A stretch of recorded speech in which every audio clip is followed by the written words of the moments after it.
Welcome to സാക്ഷി kitchen. ഇന്ന് ഞാൻ വന്നിരിക്കുന്നത് ഈവനിങ് സ്നാക്സ് റെസിപ്പി ആയിട്ടാണ്. ഇത് വളരെ പെട്ടെന്ന് ചെയ്തെടുക്കാവുന്ന സ്നാക്സ് ആണ്. അപ്പോൾ തയ്യാറാക്കി എടുക്കുന്നത് എങ്ങനെയെന്ന് നോക്കി വരാം. സ്നാക്സ് തയ്യാറാക്കാനായിട്ട് ഞാനിവിടെ 5 സ്ലൈസ് ബ്രെഡ് എടുത്തിട്ടുണ്ട്. ഇത് ഞാൻ സാധാരണ വൈറ്റ് ബ്രെഡ് ആണ് എടുത്തിരിക്കുന്നത്. നിങ്ങൾക്ക് ഏത് ടൈപ്പ് ബ്രെഡ് വേണമെങ്കിലും എടുക്കാവുന്നതാണ്. ഇനി ഈ ബ്രെഡ് വെള്ളത്തിലൊന്ന് മുക്കി പെട്ടെന്ന് തന്നെ എടുക്കുക, പൊട്ടിപ്പോയാലും കുഴപ്പമില്ല. ഇനി ഇത് നല്ലോണം അമർത്തി പിഴിഞ്ഞിട്ട് അതിന്റെ വെള്ളം കളഞ്ഞെടുക്കണം. ബാക്കിയുള്ളത് ഇതുപോലെ തന്നെ നമുക്ക് ചെയ്തെടുക്കാം. അപ്പോൾ ബ്രെഡ് എല്ലാം ചെയ്തെടുത്തിട്ടുണ്ട്. ഇനി ഇതിലേക്ക് ഒരു ചെറിയ സവാള അരിഞ്ഞത് ചേർക്കാം. പിന്നെ വേണ്ടത് ഒരു തക്കാളി അരിഞ്ഞതാണ്. ഇനി ഇതിലേക്ക് ഒരു ക്യാരറ്റ് ഗ്രേറ്റ് ചെയ്തത് ചേർക്കാം. വലിയ ക്യാരറ്റ് ആണെങ്കിൽ നിങ്ങൾ അതിന്റെ പകുതി എടുത്താൽ മതിയാകും.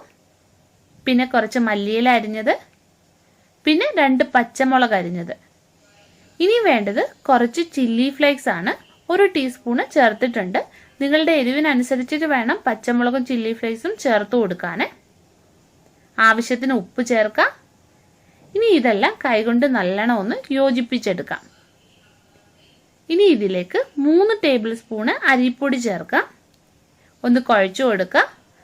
പിന്നെ 2 ടേബിൾ സ്പൂൺ മൈദ എടുത്തിട്ടുണ്ട് ഞാൻ. ആദ്യം 1 ടേബിൾ സ്പൂൺ ഇട്ട് കൊടുക്കുകയാണ്.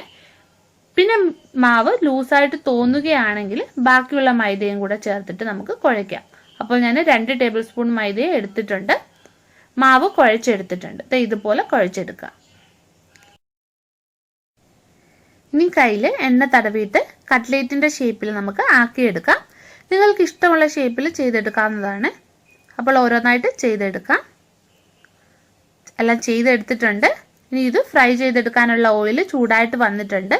ഇതിലേക്ക് ഓരോന്നായിട്ട് ഇട്ട് കൊടുക്കാം. മീഡിയം ഫ്ലെയിമിൽ ഇട്ടിട്ട് വേണം ചെയ്തെടുക്കാനേ. അപ്പോൾ ഇത് തിരിച്ചും മറിച്ചും ഇട്ടിട്ട് കൊടുക്കാം. ഇത് മൂത്ത് വന്നിട്ടുണ്ട്. എണ്ണയിൽ നിന്ന് കോരി മാറ്റാം. അപ്പോൾ ബ്രെഡ് വെച്ചിട്ടുള്ള സ്നാക്സ് തയ്യാറാക്കി എടുത്തിട്ടുണ്ട്. കുട്ടികൾക്കൊക്കെ വളരെയധികം ഇഷ്ടപ്പെടുന്ന ഒരു സ്നാക്സ് ആണ്. പിന്നെ നിങ്ങൾക്ക് വീഡിയോ ഇഷ്ടപ്പെടുകയാണെങ്കിൽ ഒന്ന് ലൈക്കും ഷെയറും ചെയ്യാൻ മറക്കല്ലേ. അതുപോലെ ചാനൽ സബ്സ്ക്രൈബ് ചെയ്തിട്ടില്ലെങ്കിൽ അത് സബ്സ്ക്രൈബും കൂടി ചെയ്തേക്കണേ.